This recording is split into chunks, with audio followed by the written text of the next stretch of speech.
Bon dia a tots, nosaltres som Cristiana i Sandra i anem a parlar-vos sobre Antoni Canals.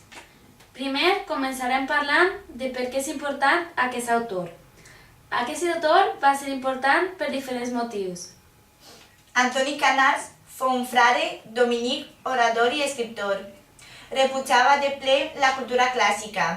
Va compondre un important tractat dedicat al rei Martí l'Humà.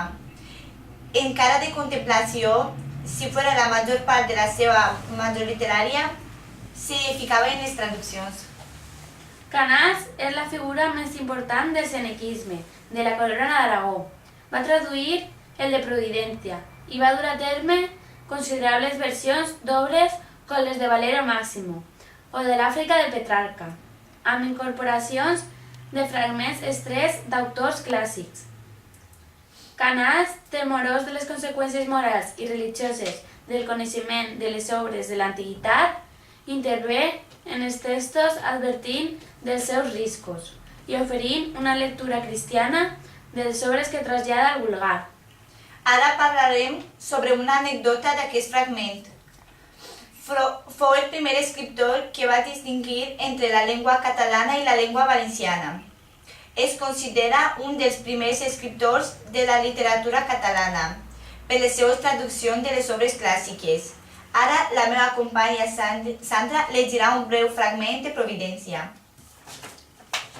Jo vull passar-te en amistat amb els déus, que són bons amb els bons, perquè la naturalesa no consent que els béns danyen els bons. Entre Déu i els barons justos hi ha una certa amistat unida per mitjà de la virtut.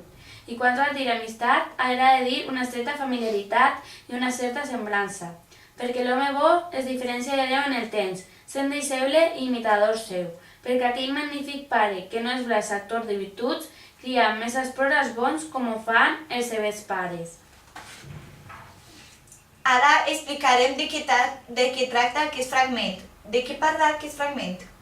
Parla de les creences religioses, de creure en Déu i de que l'home té que fer les coses en semblança a ell.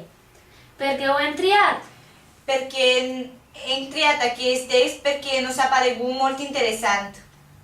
Moltes gràcies per la vostra atenció. Esperem que us hagi agradat. Adeu!